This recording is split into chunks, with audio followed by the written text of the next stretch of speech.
So mga kabali, tuloy na natin yung ating pagre-repair. Bali, natagalan ulit tayo dahil may mga nag-walk-in na nag-iwan, napakarami. Nakakasabay sa mga ano natin, mga nagpapadala dito. Ito bali pang number 89 na natin sa lahat na nagpadala. Bali 5 piraso to. Ay 6 pieces to. Bali repeater lang natin to, si Roberto Libardo. Yan, bali 175 ang inaabot ng ano. Hindi ko lang sure kung 175 yun, malabo kasi. Ayan, parang 175 lang. Pangasinan lang naman kasi to. Yan, bali open ko muna. Tingnan natin kung ano nangyari din sa loob. Kung ano yung mga unit. Mula umpisa hanggang matapos ang trabaho, kalidad at maayos ang bawat proseso. Hindi lang pag-aayos ang layunin, kaalaman din ang So mga kabali, pito pala siya. May nakabukod na isa. Ito yung hindi na siya siguro nagkasya sa may ano niya, sa box. Bali ito yung napag-usapan namin, yung 6. Bali nadagdag na lang siguro to. At bali kukuha na lang muna tayo dito ng isa. Wala namang number na nakasulat. Yan lang muna unahin natin yung 128. Wala rin nakalagay kung ano naging ano pala to, kay Roberto Libardo. Bali ito muna unahin ko, yung pula 128. Baba ko muna yung iba, yung 6.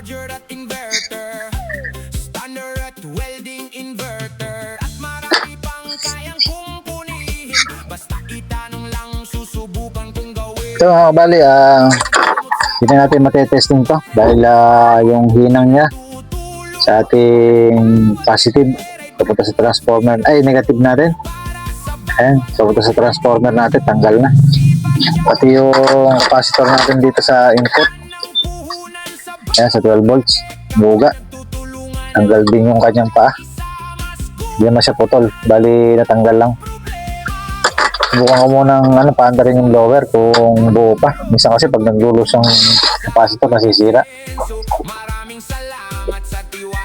Bali buo pa naman, may ikot. Ayan. Kaya din muna natin tetestingin. Yun muna gagawin ko. Try ko muna hinang yung mga natanggal na to. At testing natin sa test valve kung di siya ilaw. Malamang kaya siguro nasira ito, baka shorted yung MOSFET. Hinang ko muna to para matesting natin.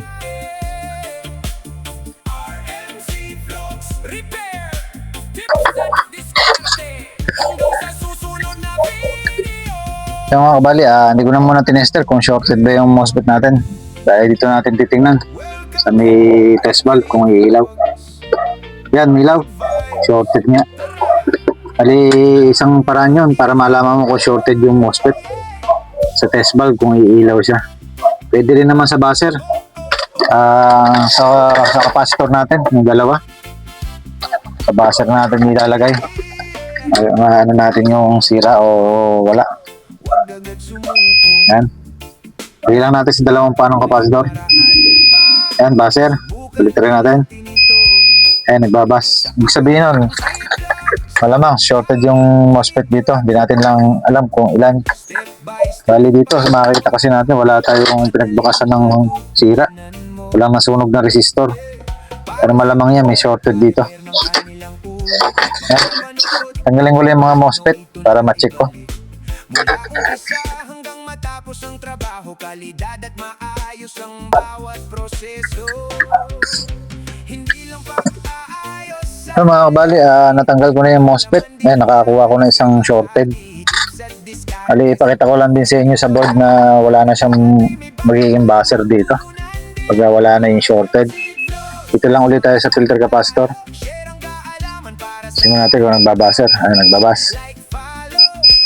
Yan. Nagbaba siya pero humihina. Filter natin. Yan, nawala. Yan. Kabila, dapat mawawala. Bali, ang nare-reading na lang natin doon yung capacitor. Pupuno na kasi ng voltage yung capacitor kaya nawawala na yung buzzer. Yan, bali yun lang nakita natin may diferensya itong kanyang MOSFET. Tagtaan ko lang ng isa. Pero yung resistor, din natin papalit. Goods pa naman. Tagtaan ko lang, tapos testing tayo. bawat repair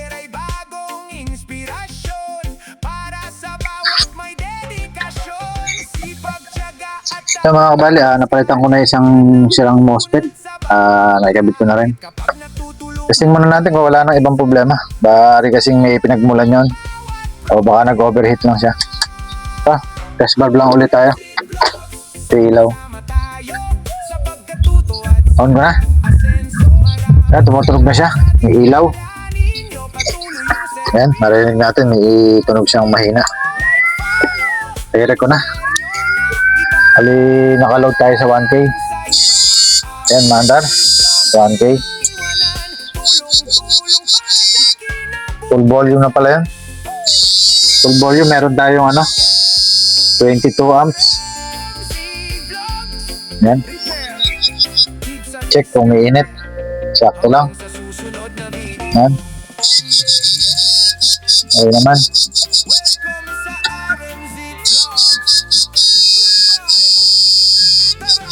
Kasi tinesting din natin sa tubig. Ito. Bumukulo siya. Yan. Sa tubig na yan. Yan, bali di pa dito natatapos yung gagawin natin dito. Sabayan na rin natin upgrade. Itong 3UF na capacitor, gagawin na natin porto para medyo lumakas siya. Bali sa mga ganitong inverter, ang pinakamataas kong nilalagay pagka ganitong maliit na transformer, hanggang 4UF lang ako dito. Bali yung ibang inverter ng mga old model, nilalagyan ko 4.7. Mas malaki yung transformer nun, kaya kaya. Ito maliit lang kasi. Tapos bukod doon sa capacitor, itong trimmer natin dito. Ayan. May trimmer tayo dito. Dahil wala connection yan, ang gagawin natin, jumperan natin yung paa niyan para mas hindi na natin pagaganahin yung resistor dito.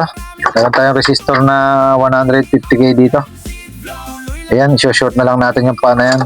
Karoktong lang, magkasama lang din sa paa ng yan, trimmer. Ayan, para mas lumakas yung ibibigay na ang gagaling dito sa filter capacitor natin. Itong resistor na 390k.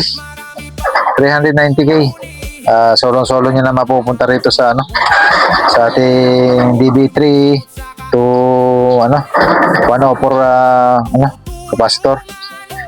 Yan, magkasama doon pumapasok yung kinukuha ang source dito. Yan, bali palitan ko lang saka tayo mag-testing.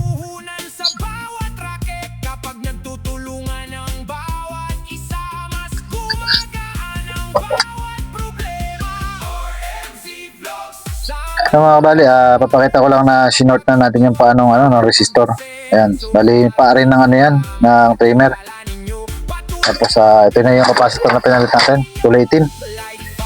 Ayan, 4UF. Bali ang tinanggal natin, 305. Bali 3UF. Ayan, testing natin kung malaki na nadagdag ng niya. Ang tirahe. Ito lang. Ilaw muna tayo.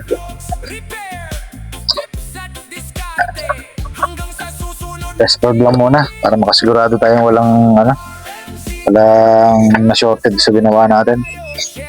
So, on ko na. Ayan, meron pa rin. May tunog. Ayan, on ko na. Direct. Full volume na natin. Ayan, meron tayong 49. Stable sa 50. 1K. Tingnan natin sa tubig kung ganun pa rin yung kinakain niya sa battery. Ayan, 49. Mababa lang siya ng konti. Ayan, mas malakas na yung kulo niya ngayon. Lapit ko lang. Ayan. Makita natin kumukulo. Tubig yan. Malit lang yung lagayan ko na yan. Ayan. Walang halong asin yan, bali tubig lang yan. Saka ako na lang lalagyan ng asin pagka puro pantabang lang naman kasi ito. Yan. Okay na, bali dito sa unit nito, ito lang naman ang ina-adjust natin. Bali bago pa siguro to, kaya yung lakasan, di na natin papalitan. Okay pa naman, di nagpapabago-bago. Yan. Bali sa unit na to. Ito, 128. Hanggang dito na lang. Okay na.